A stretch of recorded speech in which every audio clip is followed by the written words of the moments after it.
अस्सलामुअलैकुम। आकाशा यासीन आपसे मुखातिब है। नाज़रीन, लाहौर की एक छत नहीं गिरी, कई घरों के ख्वाब मलबे तले दब गए हैं। नन्हे बस्तों की खामोशी आज भी इस सवाल का जवाब मांगती है कि आखिर गफलत की कीमत हमेशा मासूम जाने ही क्यों अदा करती हैं। एक तरफ 14 बच्चों की कब्रें ताज़ा हैं तो दूसरी जानिब सैकड़ों खस्ताहाल इमारतें किसी नए साने की खामोश खबर भी देती हैं। क्या हमारे शहरों में जिंदगी से ज्यादा इमारतों की किस्मत अहम हो चुकी है? पंजाब में एक मुतनाज़ा कानून पर भी ब्रेक लग गई है। बुनियादी हुकूक और अमन-ए-आमा के दरमियान नई बहस जन्म ले रही है। उधर खैबर पख्तूनख्वा में बजट, मेरिट और सियासी इख्तलाफात के दावे हैं, जबकि सरहद पार गुजरात में मसाजिद और मज़ारात की मसमारी ने मजहबी आज़ादी पर एक और सवाल खड़ा कर दिया है। आज इन्हीं मौज़ूआत पर बात होगी, जिम्मेदारी भी ज़ेर बहस आएगी और रियासती तरजीहात भी। प्रोग्राम के दूसरे हिस्से में हम बात करेंगे मशरिक़ वस्ता एक बार फिर ऐसे मरहले में दाखिल हो चुका है जहां एक ऐलान उम्मीद जगाता है तो दूसरे खदशात भी बढ़ा देता है। एक तरफ फौजी कार्रवाई के इम्कानात पर गौर करने के बावजूद राब्तों का दरवाजा खुला रखा गया है तो दूसरी जानिब ईरान अपने दिफाई प्रोग्राम यूरेनियम और आबनाए हॉर्मज़ पर किसी लचक से साफ इनकार करता भी नजर आता है। दोहा में जारी सरगर्मियां भी कई सवाल छोड़ रही है। मुलाकातों की खबरें भी हैं और तरदीदें भी। उधर जंगबंदी पर सख्त बयानात ये बताते हैं कि एतमाद का सफर अभी बहुत तवील है, जबकि इस्राएली क़यादत का कहना है कि मामला अभी अपने इख्तिताम के दौर में है। इसी दौरान अमरीकी सियासत भी नई हलचल से गुजर रही है। सुप्रीम कोर्ट के फैसले, पैदाइशी शहरियत पर नई कशमकश और मिड टर्म कन्वेंशन के ऐलान ने अंदरूनी सियासत को भी गर्म कर रखा है। क्या आने वाले दिन मुज़ाकिरात को आगे बढ़ाएंगे या इख्तलाफात एक नई सूरत इख्तियार करेगा? जी तो नाज़रीन, ये है हमारे टॉपिक्स। इस वक्त स्टूडियोज़ में हमारे एक्सपर्ट्स भी हमारे साथ मौजूद हैं, जिनमें हमारा साथ देंगे आतिफ भट्ट साहब और असगर चौधरी साहब। इसके साथ साथ हमें ज्वाइन करेंगे सायरा बानो और डॉक्टर अली इमरान। बहुत शुक्रिया आप सभी का वक्त देने के लिए। आतिफ भट्ट साहब, प्रोग्राम का आगाज़ सर इस वक्त मैं आपसे करना चाह रही हूँ, लेकिन उससे पहले प्रोड्यूसर साहब कुछ है दिखाने के लिए हमारे अवाम को, सो दिखाइएगा प्लीज़। कुदरत की तरफ से हुआ है, इसमें किसी का कोई हाथ नहीं है। अल्लाह ताला की तरफ से जो भी मामला हुए हैं, मैं खुद भी मलबे के नीचे आई हूँ। बाकायदा मेरी अपनी बच्ची भी, मेरे जेठ के बच्चे, मेरे देवर की छोटी सी 1.5 साल की बच्ची, वो भी उधर ही मौजूद थी। लेकिन मुझे नहीं पता उनकी पोजीशन कैसी है। मेरी बच्ची को भी चोटें वगैरह आई हैं। ये सच नहीं है। सर पे कंस्ट्रक्शन का काम ज़रूर हुआ है, मैंने छत पक्की करवाई है, क्योंकि माली हालात इतने ठीक नहीं थे कि हम वो लेंटर वगैरह डाल सकते या दोबारा से सारी कंस्ट्रक्शन करवा सकते। मैं खुद मेहनत मजदूरी करती हूँ। जो मेरे हस्बैंड हैं वो फ्रूट की रेडी लगाते हैं। मरीम नवाज साहिबा ने उनको रेडी नहीं दी हुई, वो वैसे ही घर के पास ही रेडी लगाते हैं। 200-400 रुपये उनकी बचत आती है। मैं खुद अपने घर का सिस्टम चलाती हूँ।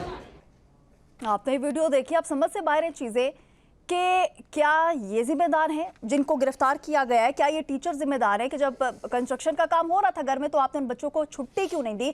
मतलब बहुत सारे सवालात जो हैं वो जन्म ले रहे हैं। हुकूमत जो है वो इन लोगों को जिम्मेदार ठहरा रही है, जबकि मिस्त्री और मजदूर और जो 3 भाई हैं, मतलब एक मालिक मकान था और 2 उनके भाइयों को भी गिरफ्तार कर लिया गया। जिम्मेदारी उन पर आयद की जा रही है। जबकि दूसरी तरफ अगर देखा जाए तो जो इदारे हैं जिनका काम है चेक एंड बैलेंस रखना, जिनका काम है तमाम तर हालात जो हैं अगर ख़राब हो रहे हैं, अगर कुछ ऐसी बिल्डिंग्स हैं तो उस पर उसके हवाले से कोई रिपोर्ट पेश करना, मतलब वो इदारे जिनमें LDA, डिस्ट्रिक्ट एजुकेशन है, कारपोरेशन महकमा है, जो इनका काम है भाई इंस्पेक्शन करना, ये नहीं कर पा रहे हैं। अगर नहीं कर पा रहे तो क्या ऐसे ही चलता रहेगा कि जिम्मेदारी जो है वो एक दूसरे पर डाली जाती रहेगी?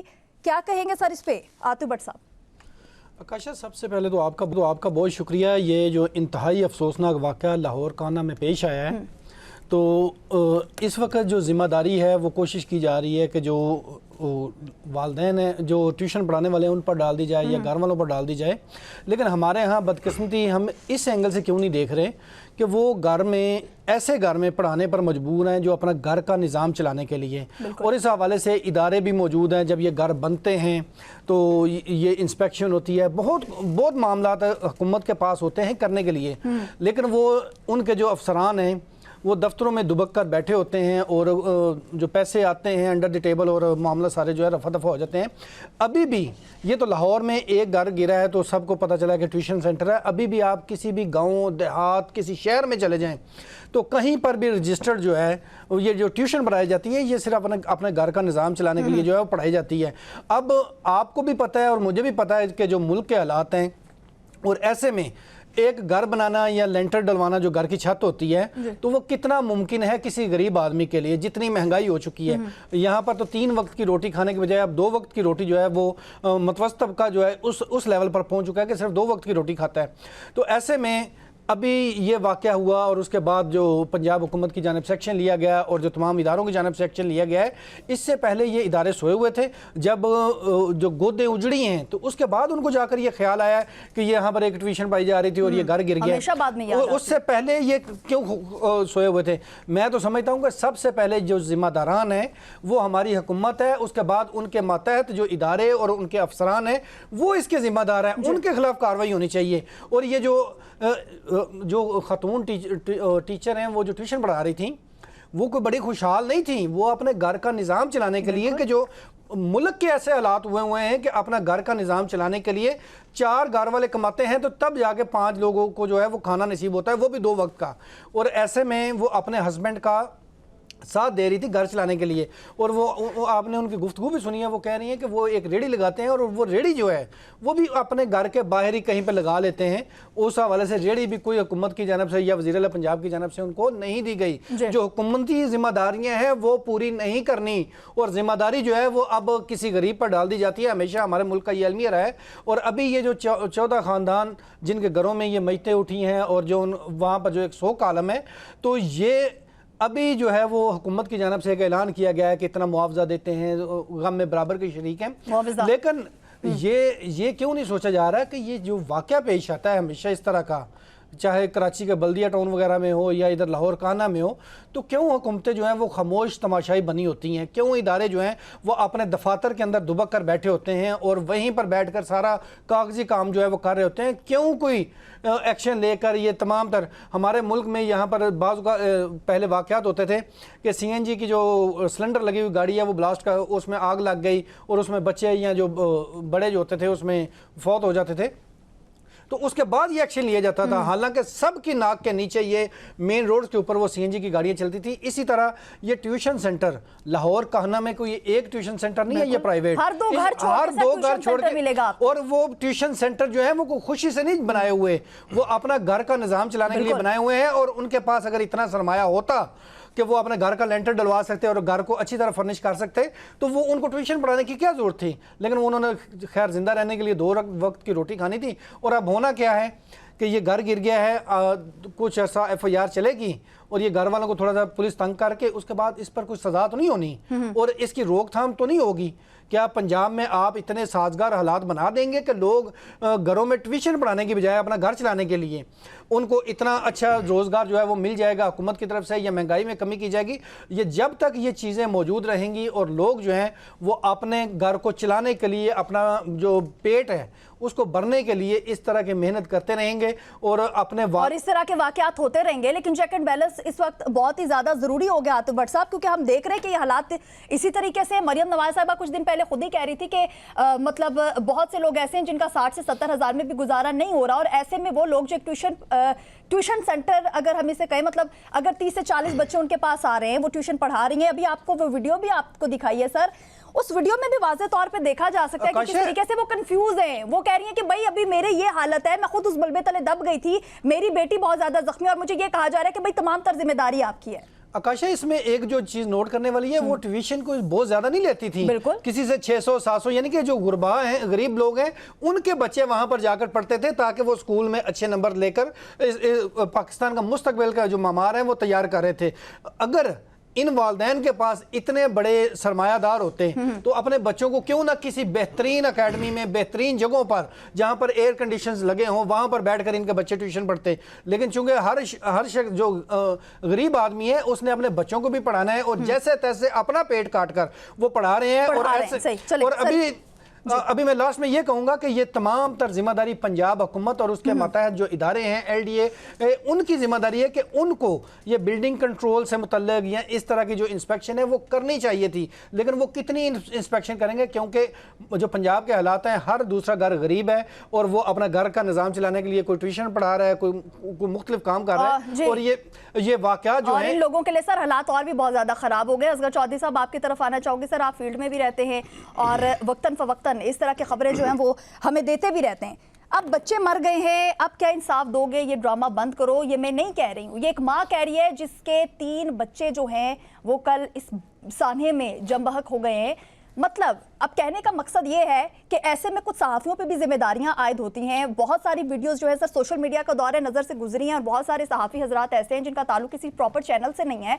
वो वहां जाके उन्हीं हजरात से, उन्हीं माओं से, उन्हीं जो वालिदैन हैं, वही जो मैं कहूँगी उस बाप से जाके सवाल पूछते हैं जिसकी बच्ची जो है अभी बाहर आई है और पता चल गया कि भाई वो भी ज़िंदगी की बाजी जो है वो हार गई है। सो ऐसे में कोई मीडिया का भी किरदार होना चाहिए, उन सहाफ़ी हजरात का भी किरदार होना चाहिए। उनको समझना चाहिए मौके की मुनासबत से किससे क्या सवाल करना है, कैसे करना है और क्यों करना है। क्या कहेंगे इस पे?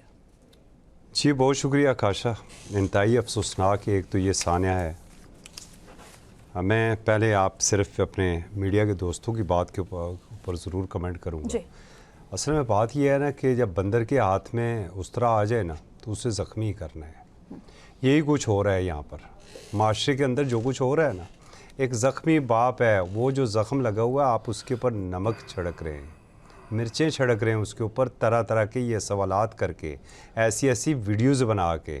सहाफ़त जो है वो ज़िम्मेदारी का काम है, और वो जो ज़िम्मेदारी है, रिस्पॉन्सिबिलिटी आपकी कहाँ पर है? आप जो उसकी फिल्मबंदी कर रहे हैं, क्या आपने देखा है कि इसका असर क्या होगा? जो आप सवाल कर रहे हैं वो कितना गहरा घाव देगा, इसका कोई अंदाज़ा है? मेरे ख्याल में किस्मत ये है कि ये जो सोशल मीडिया के लोग हैं ये जज्बात बेचकर डॉलर कमाने के चक्कर में यही बदकिस्मती है ना। दूसरी बात यह है, देखें आकाशा, गिरते हमेशा कच्चे घरौंदे हैं। कभी कंक्रीट की हवेली, कभी कोई कंक्रीट की कोठी, बंगला गिरने की खबर आई है आप तक? मरता हमेशा गरीब ही है, चाहे वो सड़क के ऊपर हो, कच्चे घर में हो, या गुल प्लाजा में जल मरे। किस्मत, फिर कहा जाता है जी किस्मत का ऐसा लिखा था। भाई किस्मत का अगर ऐसा लिखा था, अभी आपने एक बात की कि क्या इंस्पेक्शन हुई थी, मैं आपको दावे से ये बात कहता हूँ, मैं इस शहर इक़्तिदार की आपसे बात करता हूँ, मैं लाहौर की बात नहीं करता, कि यहाँ पर एक छोटी सी रेहड़ी जो लगी हुई है ना, उसकी भी इंस्पेक्शन होती है। लेकिन इंस्पेक्शन क्या होती है, अंडर टेबल क्या लेन देन होता है, वो ज़बान से आम है, हर एक को ये पता है। अब आप हमें बताया जा रहा है जी कि 346 इमारतें जो हैं इंतहाई ख़तरनाक हैं और हुकूमती अदाद-ओ-शुमार हैं। जी, हुकूमती अदाद-ओ-शुमार हैं। तो जनाब वज़ीर आला साहिबा, हम तो रोज़ाना सुबह और शाम आपकी तारीफ़ें सुनते हैं, तारीफ़ों के पुल बांधे जाते हैं, जिस सड़क पर जाएं हमें आपकी तस्वीर नज़र आती है। तो जो अदारे हैं पंजाब के, वो उनकी ये कारकर्दगी है। मैं उस फैमिली को दोष नहीं देता। हाँ, ये ज़रूर है कि आपने उस मालिक मकान को और उसके भाइयों को क्यों गिरफ़्तार किया है? आपको चाहिए उस पूरे मोहल्ले को गिरफ़्तार कर लेते। आपको चाहिए जिन जिन के बच्चे वहाँ पर पढ़ रहे थे ना, उन्हें गिरफ़्तार कर लेते, क्योंकि कसूर ही तो उन्हीं का है। ये रिस्पॉन्सिबिलिटी आपकी थी। एजुकेशन और हेल्थ, ये रिस्पॉन्सिबिलिटी रियासत की है। रियासत इसीलिए हमसे टैक्सेस लेती है, और बात बात के ऊपर आप हमसे टैक्स लेते हैं। आप तो बिजली के अंदर भी आपने ऐसे ऐसे टैक्सेस शामिल कर दिए हैं जिन्हें आम बंदा पहुंच ही नहीं सकता। एग्जैक्टली, और वो बिल में मेंशन भी नहीं अब होंगे। जी, फनकारी ऐसी की गई है। पेट्रोल के ऊपर आज भी आप देख लें, आलमी मंडी में आप $69 के ऊपर आ गए हैं। आपका पेट्रोल उसी तरह 300 है। हर चीज़ पर आप टैक्स हमसे ले रहे हैं। सहूलत आप क्या दे रहे हैं? हमारे बच्चे, वो मासूम, वो फरिश्ते थे, वो 14 फरिश्ते थे जो आप लहद तक जाके पहुँचे हैं। कौन रिस्पॉन्सिबिलिटी लेगा? होना तो ये चाहिए ना कि वहाँ पर जो पंजाब के रिस्पॉन्सिबल मोहतरम वज़ीर साहब हैं, वो उठें और इस्तीफ़ा दे दें। कल यही था ना, सान्या गुल प्लाजा था, और हमारी डिमांड यही थी, पंजाब से भी यही डिमांड आई थी कि इस्तीफ़ा दे दें जनाब वज़ीर आला साहब, या मुतल्लिका वज़ीर बल्दियात दे दें। क्या फ़ायदा कि वही ऑफिसर जो है कुछ टाइम बाद किसी और इदारे में हमें नजर आता। तो दाता दरबार के बाहर जो गटर में बच्चा गिरा था, मरा था, तो वक्ती तौर पर तो आपने सबको मुअत्तल कर दिया था। आज वो अफसरान दोबारा अपने अपने ओहदों के ऊपर मौजूद हैं। कब तक ये इस कौम के आंसुओं से कब तक आप खिलवाड़ करते रहेंगे? उन माओं का क्या होगा, ज़रा ये आप तसव्वुर करें। सही कहा आपने। जिनके जिगर गोशे जो थे, जिनकी अभी खेलने की उम्रें थी, वो उस कच्चे मकान की नज़र हुए, और फिर भी कसूर उन्हीं का। कसूर उन्हीं का। चले सर, आपका पॉइंट आ चुका है। नाज़रीन, यहाँ पर वक्त एक शॉर्ट ब्रेक का, हमारे साथ रहिएगा।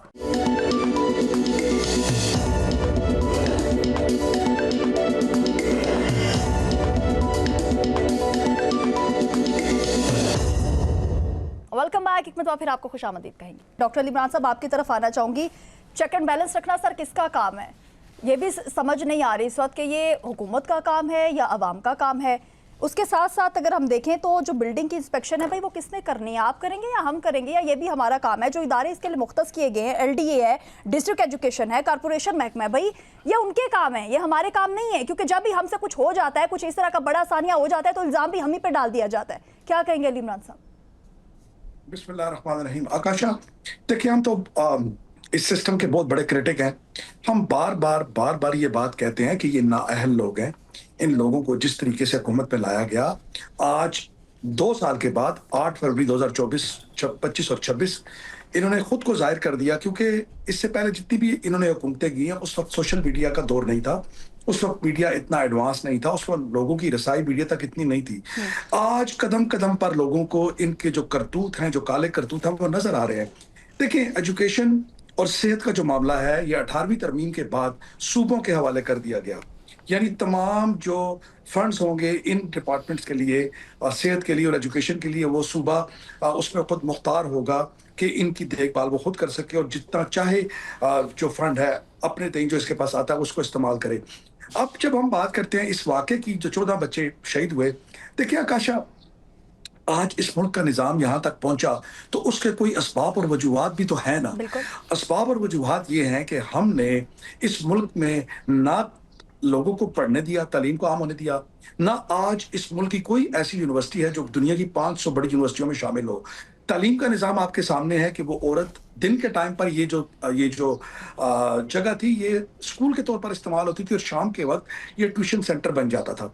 अब मुझे ये बताएं कि आखिर जो एजुकेशन का सिस्टम है या एजुकेशन का जो निज़ाम है, ये इस मुल्क के बच्चों को पढ़ाने का जो जिम्मा है वो किसके जिम्मे है? वो इन्हीं लोगों के जिम्मे है जो गुज़िश्ता 50 सालों से हमारे ऊपर मुसल्लत है।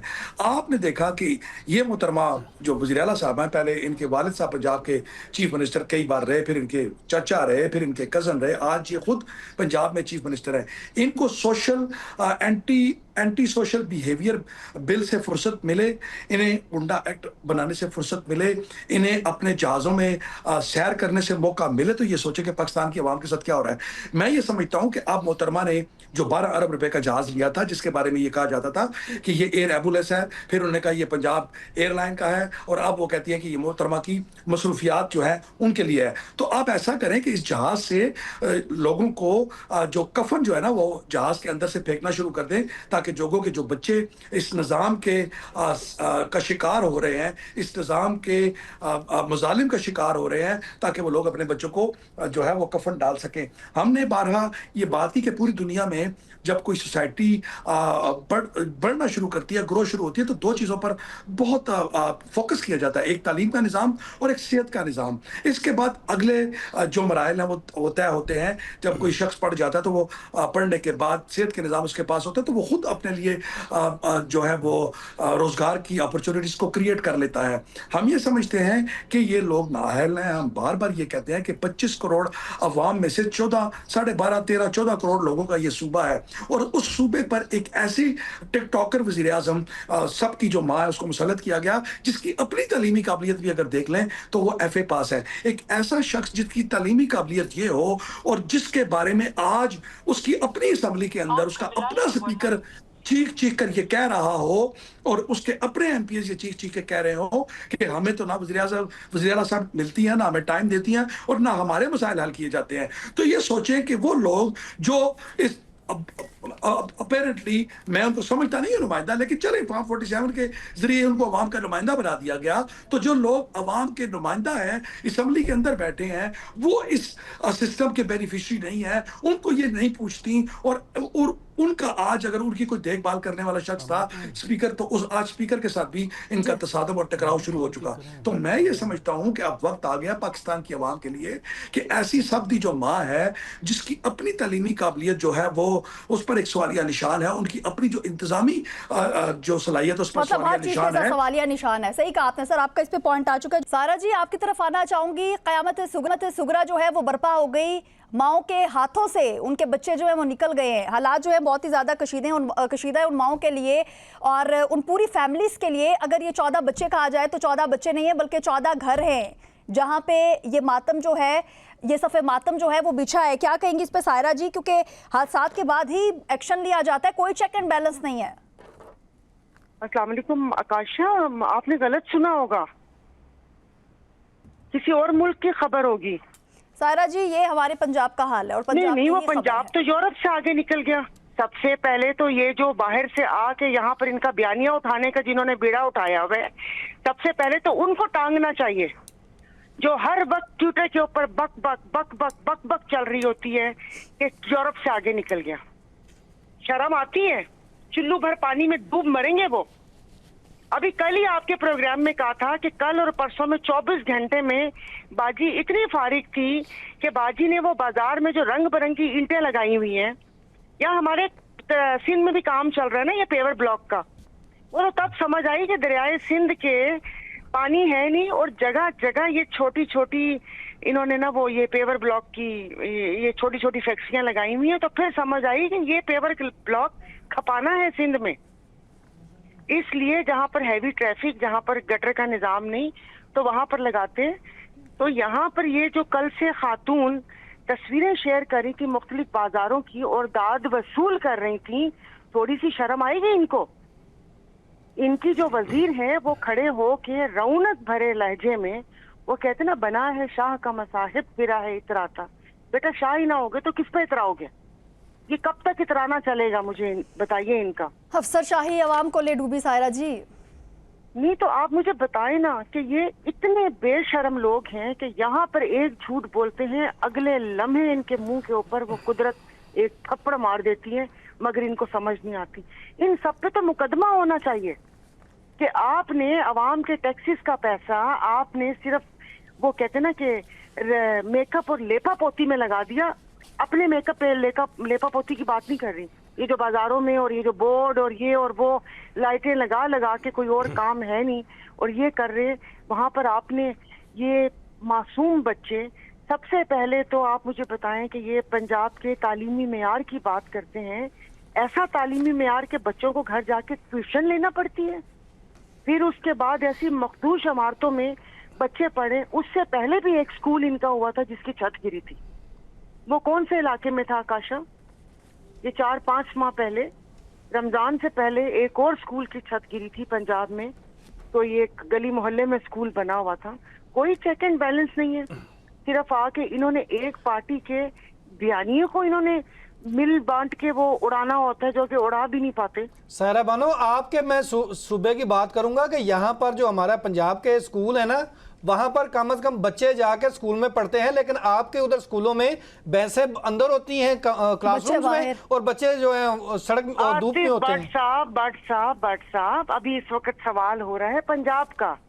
चल बच्चे मरे थे नहीं ना, इधर तो पंजाब में यहाँ दूध पर और शहद की नहरें बह रही हैं जी। जितनी इन्होंने बातें की थी, जितनी बड़ी बड़ी बातें आकर ये करते हैं और इनकी टिकटॉक बनती है और सारी चीजें होती हैं, जिस पे मैं वही कह रही हूँ ना कि इनके वजीर तालीम आकर किस किस्म की बात करते हैं और ये ऐसा दिखाते हैं कि खुदा जाने वहां पर क्या चल रहा है। 5-6 लोग हैं, उनके पास कोई अल्फाज, इतने बेशर्म है कि उनकी ट्वीट का आगाज ही होता है कि यूरोप से आगे निकल गया। शर्म से डूब मरना चाहिए। यानी कि आप नहीं वो ठीक कह रहे हैं मैम, वो यूरोप से आगे निकल गया ना, अफ्रीका तक पहुंच गया है। अफ्रीका है और साउथ अफ्रीका और ये इथियोपिया वगैरह वो सब मेरे ख्याल में वहां पर निकल गए हैं। जी जी। मैं अब इस पे मेरे पास अल्फाज ही नहीं है, मेरे पास अल्फाज ही नहीं है कि मासूम बच्चे, मतलब आप मुझे बताएं कि कहाँ जाए अवाम, कि एक हुकूमत का जो ये तालीम का है वो भी नहीं दे सकती, और ये ट्यूशन कल्चर पंजाब में तो होता ही नहीं था। जो सबसे नालायक स्टूडेंट होता था वो ट्यूशन पढ़ता था।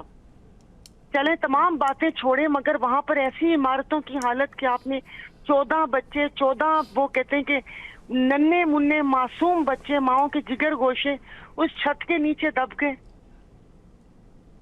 और कसूरवार भी सायरा जी, कसूरवार भी उन्हें ही कहा जा रहा है।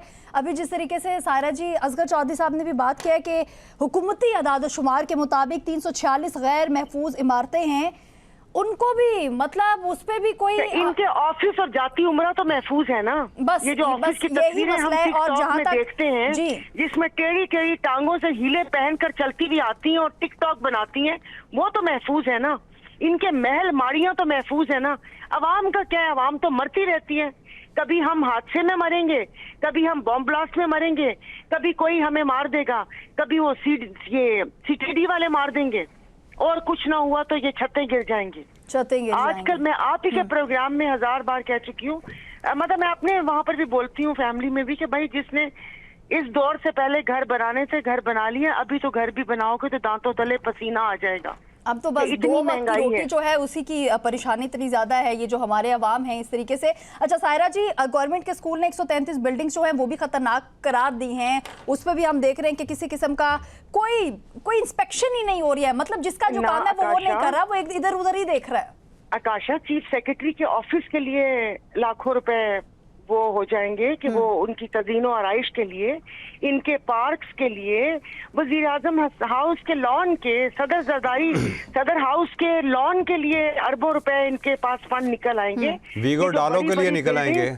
जी जी, 10-10 कनाल की ये जो डीसी ऑफिस और ये तमाम बनी हुई है, और ये जो क्लब्स को और जिम खाना को जमीनें दी हुई है, निकाल बाहर करें इनको और बनाए वहां पर सरकारी स्कूल। मखदूश इमारतें उस मखदूश इमारतें हैं या वो जमीन चाहिए? सारा जी सवाल तो वही है कि बजट में तालीम के लिए बजट में उस तरह कुछ रखा ही नहीं गया कि ये वहाँ पे कोई सरकारी इमारत जो है सरकारी वो तो उन्होंने पहले ही कह दिया कि शऊर से पेट नहीं भरता, सही तो इमारत नहीं बना सकते ना, करवाएं खाली डीसी एसी ऑफिस जो करालों पे मुहित है, निकालें इनके ऑफिस, निकालें इनको। अवामी खिदमत का जज्बा है ना, दरख्त के नीचे बैठे स्टूल और टेबल लेके, और बचाएं अपने मुल्क का, अपने इन बच्चों का मुस्तकबिल। अजीब इन्होंने हमारे मुल्क पे, हमारे सरों पे क्या सारा साहब, जिस रोज वो खाली हो गए ना तो इस मुल्क का कर्जा उतर जाएगा। जरा खाली करवाने चाहिए इनको, तो 2-2 कनाल के ऑफिस लेके बैठे हुए, काम इनका सारा जी आप ही बता दें कौन करवाएगा? गरीबों की रेड़ियां उठाना काम है, ये कौन सा करके आते हैं? अब तो वो कहते हैं ना कि सीएसएस या इन बाबुओं को भी कोई बुकत नहीं रह गई। आपके पास पैसे हैं, हमारे सिंध में अगर आपके पास 8 से 10 करोड़ हैं तो आप कुछ भी बन सकते हैं यहाँ पर। चलें, इंसान मर रहे हैं सीएम साहिबा, इंसान मर रहे हैं और आलीशान इमारतें जो हैं वो संवर रही हैं, हर तरफ बहुत है। हमें डेवलपमेंट्स के प्रोजेक्ट्स जो हैं वो गिनवाए जाते हैं, हमें बताया जाता है कि भाई पंजाब जो है वो तरक्की कर रहा है, पंजाब जो है वो यूरोप बन चुका है, पंजाब का एक बच्चा भी जो है वो भी आलीशान ज़िंदगी गुजारा है, लेकिन हकीकत में ऐसा कुछ भी नहीं है सीएम साहिबा, हकीकत में ऐसा कुछ भी नहीं है। यहाँ पर वक्त एक शॉर्ट ब्रेक का, हमारे साथ रहिएगा।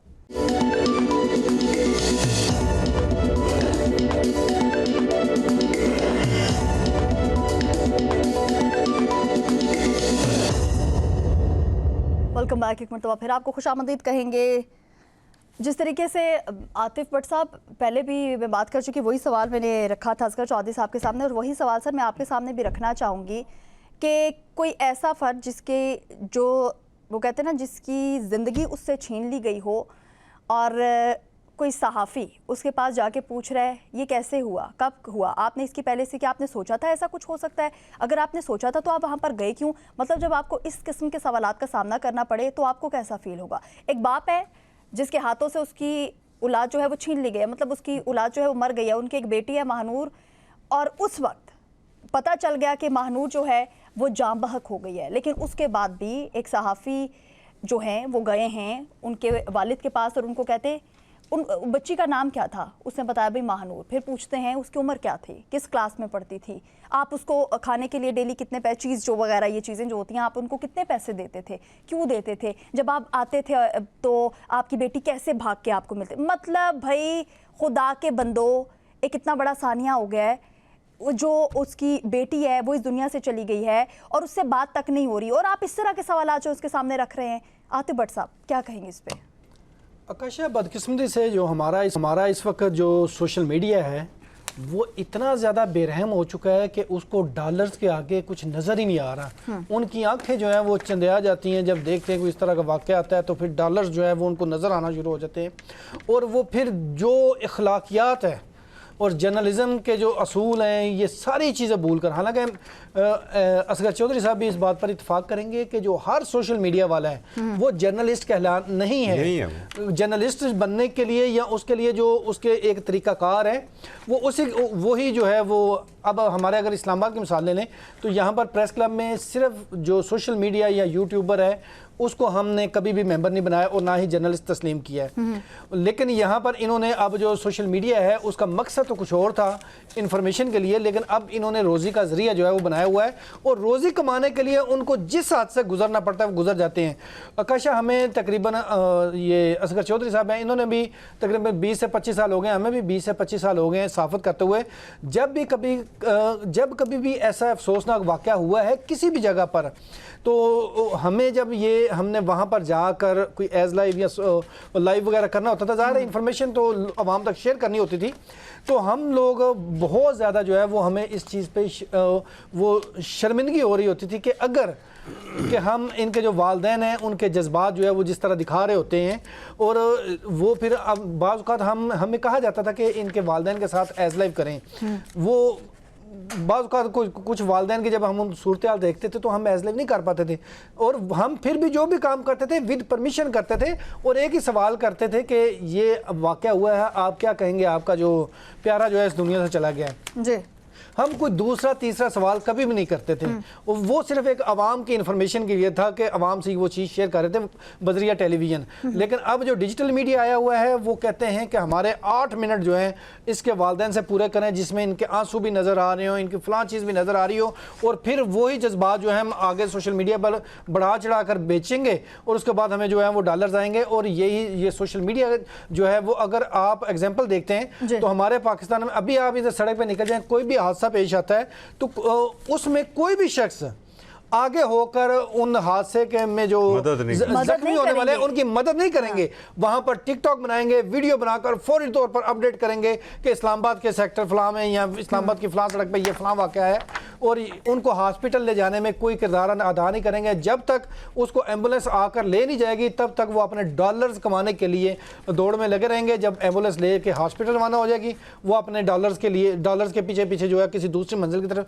ये हमारे मुआशरे की बदकिस्मती है कि हमारे अंदर जो एहसासात हैं, जज्बात हैं, वो डॉलर्स के आगे या पैसों के आगे जो हैं वो इतने ज़्यादा कमज़ोर पड़ गए हैं कि हम अवाम के जो जिस तरह ये अफसोसनाक वाक़े के जो वालदैन के जज्बात थे, हम उनको किस तरह उनसे बार बार, अब अगर किसी का प्यारा अगर फौत हुआ है तो आपको पता है कि कोई भी इतनी बात नहीं कर सकता। उनके उस वक्त जो जज्बात होते हैं, आंखें नम होती हैं और दिल के अंदर जो उनके चल रहा होता है, जो बीत रहा होता है उनके साथ। और ऐसे में जो ऐसे सोशल मीडिया वर्कर हैं, वर्कर तो नहीं इनको कहेंगे कि ये जो जिनका एक्टिविस्ट भी कह लें या जो डॉलर जिनको नज़र आ रहे होते हैं, तो उनको सोचना चाहिए कि इंसानी तौर पर, इखलाकी तौर पर कि ये मुनासिब तरीका नहीं है। और मीडिया का एक जो रोल है वो है आवाम को उस सारी इन चीज़ों से इंफॉर्मेशन वो देना। इन्फॉर्म करना जो नहीं हो रहा ना सर, इंसानियत खत्म हो गई है, इंसानियत जो है वो सोशल मीडिया ने ये ख़त्म करके रख दी है इस वक्त। देखिए इसमें आकाशा खुद एहतसाबी जो है ना वो इंतहाई ज़रूरी होती है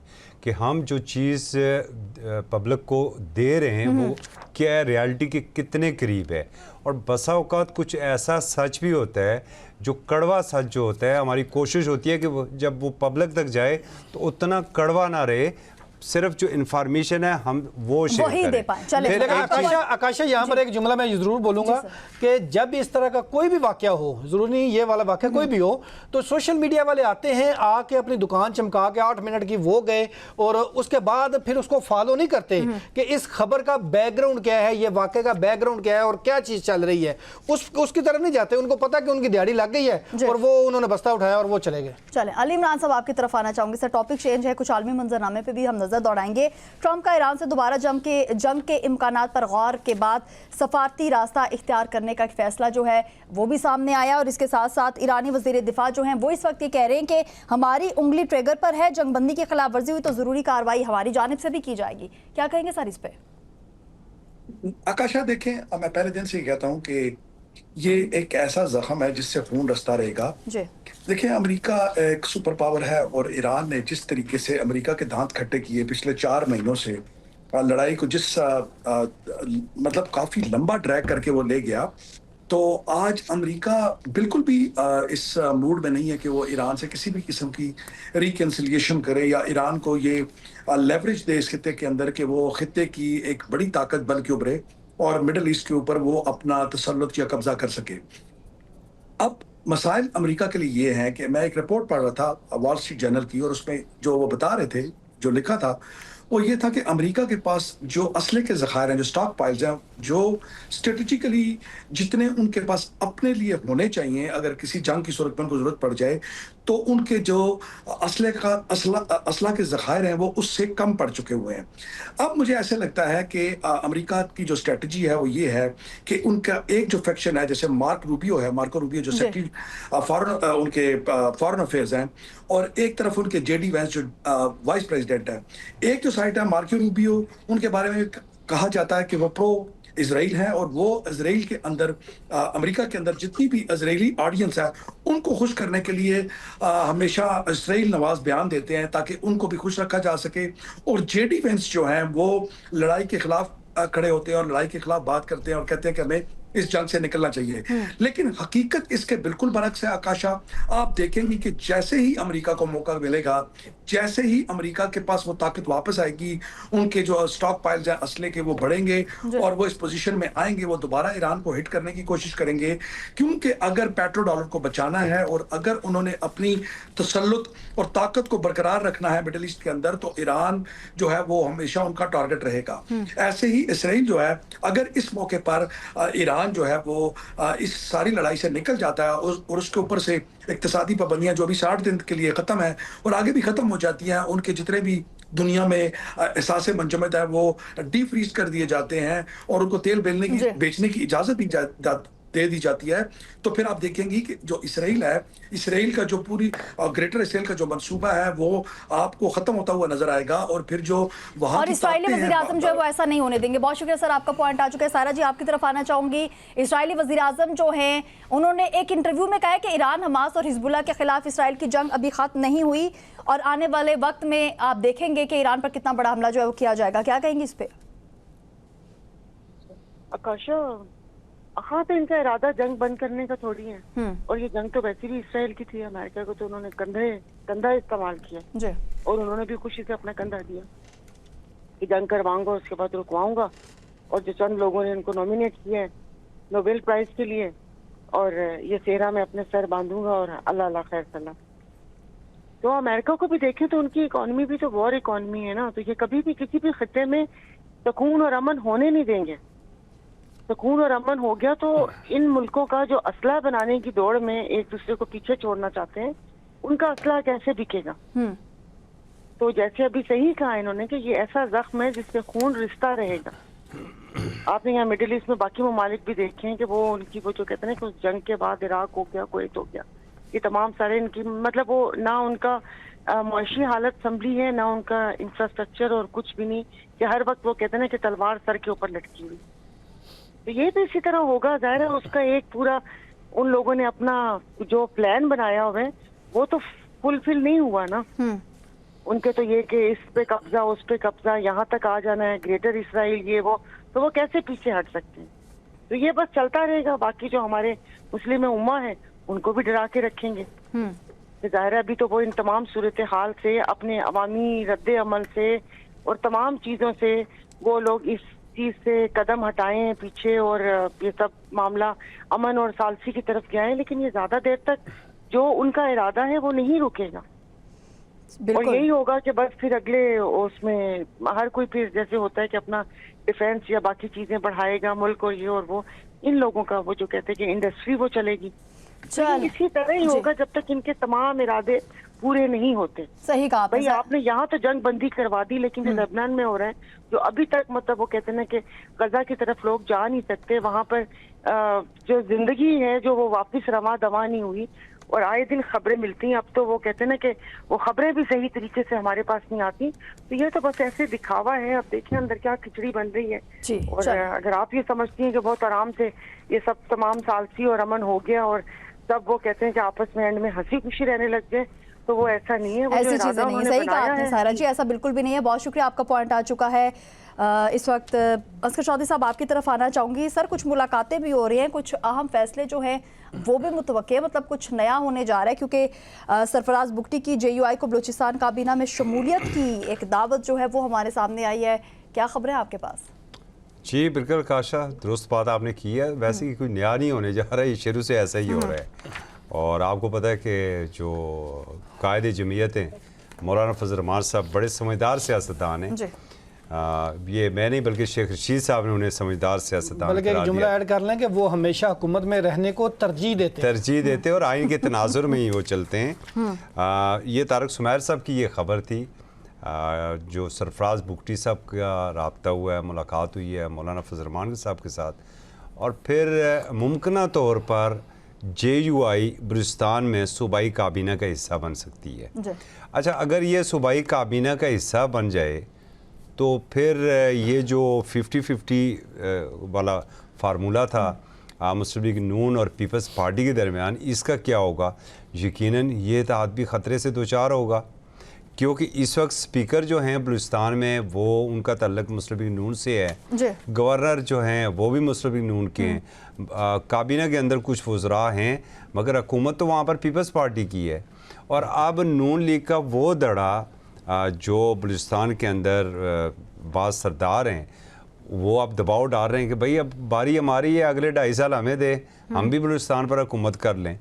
लेकिन लग ये रहा है कि सरफराज बुगटी जो हैं वो बड़ा अच्छा परफॉर्म कर रहे हैं, वो जाना नहीं यकीनन आप समझ गए होंगे, बड़ा अच्छा वो परफॉर्म कर रहे हैं। तो इसलिए शायद मौलाना फजल रहमान साहब को भी जो दावत दी गई है, और अब जो JUI ने ये फैसला किया है कि हम इस मैटर को अपनी शूरा में लेकर जाएंगे और शूरा फैसला करेगी कि हमने इस इत्तेहाद में शामिल होना है या बिलावल नहीं भुट्टो होना ने भी दावत दी है। और बिलावल भुट्टो ज़ाहिर है, तो मौलाना फजल रहमान साहब तो वैसे भी आए हैं और आना भी चाहिए। मैं समझता हूँ कि उनका मेन रोल है इस मुल्क की सियासत में, चाहे वो अपोजिशन को इकट्ठा करें। लेकिन आकाशा एक जुमला मैं भी कहूँगा कि चूँकि मौलाना जो हैं वो इस वक्त इंतहाई अहमियत इख्तियार कर गए हैं। इस वक्त जो अपोजिशन में महमूद खान अचकज़ई तो आवाज़ उठाते ही उठाते हैं PTI के हक़ में, और मौलाना साहब की जानिब से भी जब कोई इस तरह के जुमले आते हैं तो फिर वो उनको उन जुमलों से रोकने के लिए, हालांकि इमरान खान ने भी उनके साथ कोई अच्छा काम नहीं किया था जब ये इमरान खान की हुकूमत थी, लेकिन मौलाना फजलुर रहमान जो है चूँकि जमहूरियत और आइन की बात करते हैं तो वो कभी कभी आवाज़ उठाना जब शुरू करते हैं तो फिर वो उनके कानों में चुभती है, वो नून लीग की हुकूमत हो या इत्तेहादी हो, तो अब उस आवाज़ को दबाने के लिए या काबू करने के लिए ये एक जो है वो एक चाल जो है वो दी गई है कि मौलाना जो है मतलब एक और चाल जो है चली गई है। बहुत शुक्रिया, हमारे एक्सपर्ट्स हमारे साथ थे जिनमें हमारा साथ दिया आतिफ भट्ट साहब ने, डॉक्टर अली इमरान साहब ने, असगर चौधरी साहब ने और सायरा बारो ने। इसी के साथ ही अपनी मेज़बान काशा यासीन को दीजिए इजाज़त। खुदा हाफिज़।